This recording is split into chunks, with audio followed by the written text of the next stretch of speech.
Bismillah ar-Rahman ar-Rahim. My dear employees, ladies and gentlemen. There is a lot of people who are still working with me from day one, from 40 years ago, which is a great thing that we work together. A lot of people think that this big number of people working for Khalaf al-Habtoor, but in the reality, I am working for them.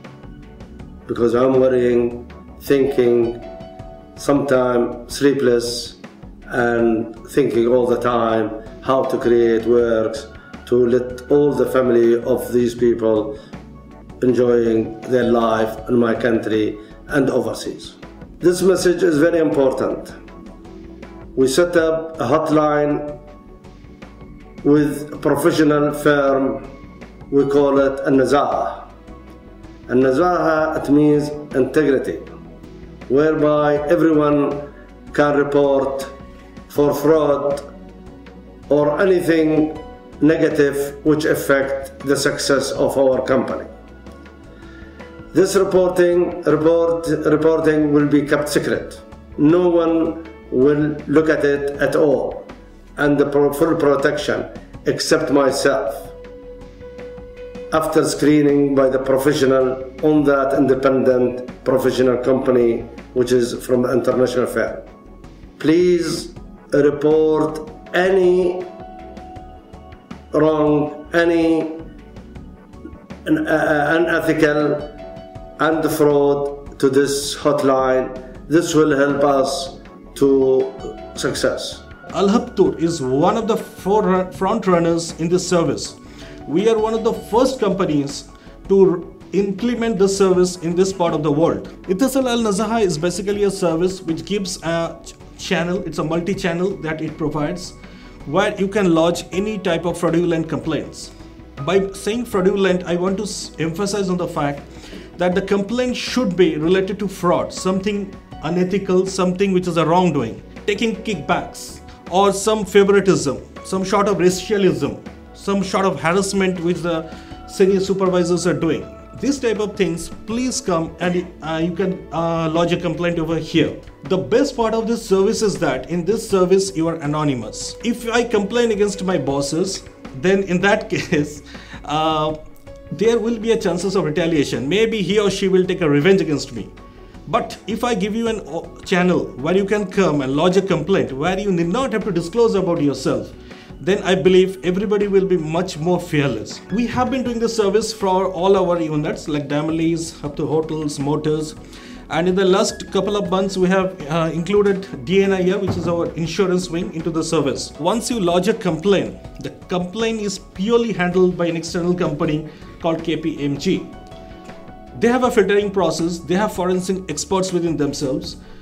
And once the complaint, they scrutinize the complaints, they filter the complaints, then they send it to the audit department for review and investigation. You are absolutely safe.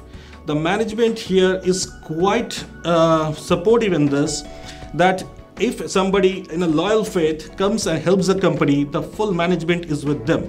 It's a hotline service that KPMG provides to Al Habtoor Group, whereby we have 5 different modes of communication for all of you to come forward and raise your concerns against any fraud or misconduct act. We have the toll-free number, the secure fax number, an email address where you can directly email us with your concerns, and there is obviously surface mail and the website. Once you log in, you'll come across this website where these 3 sections, how it works, confidentiality and FAQs, provide more information about the service and how this works, how the service works, what it is about. When you need to place a report or raise a concern, you need to click to report. In this, you have a choice of selection of what the issue is about. So for test purposes, let's select the second one. And please note that the sections which are editable, they need to have as much information. The more details are provided, the better investigation is carried out, more effective investigation is carried out, and the matter can be resolved ASAP.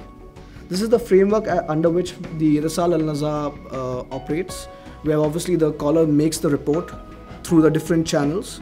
We provide that report to Al Habtoor Group, the internal audit here, and they carry out an investigation. It depends on the size. At some instances, the investigation could be sizable and could not be undertaken by them. It could also be outsourced and could be carried out by an external service provider such as KPMG, Deloitte, or any of the other forensic consultancy services. The Al Habtoor Group is very much looking forward. I mean, it has implemented this across the organization that all whistleblowers and informants or of all sorts would be protected, and we are supporting that idea and keeping them anonymous. So please note that it's a protected identity service. Typically what happens is that there's a reporting matrix that is agreed between us and the internal audit team here, and we would only report certain issues to them. If the issues are about them, there's another matrix that is sent to us, according to which we report it to the highest authority within the organization.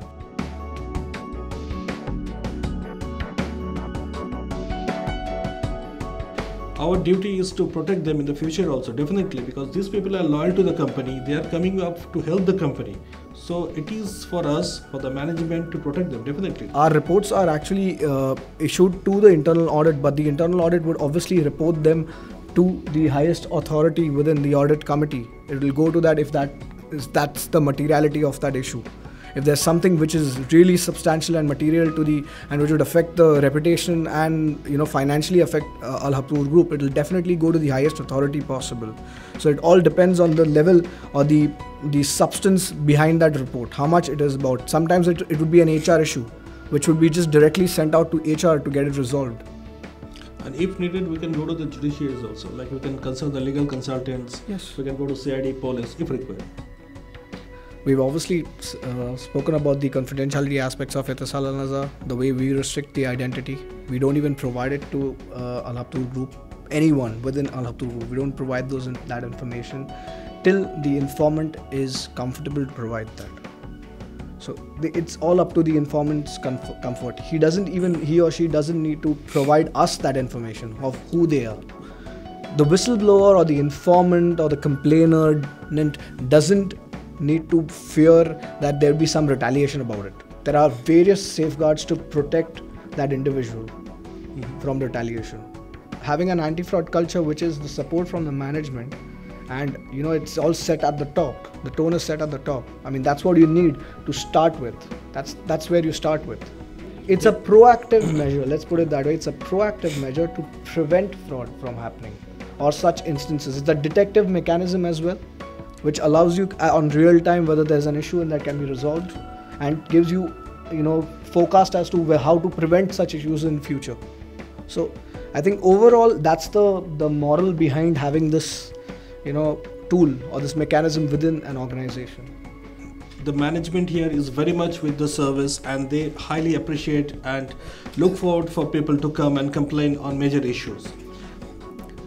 We have been publicizing or making a campaign of this across all the units. We have been covering about 2,000 plus people, posters have been placed, screensavers have been placed, and in every other way we are trying to communicate to people to make them aware.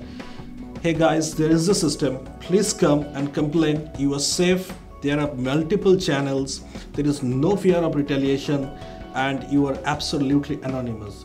I think the management has done a good job in giving a level of comfort to all the people here so that they can come across or they can put across all types of grievances.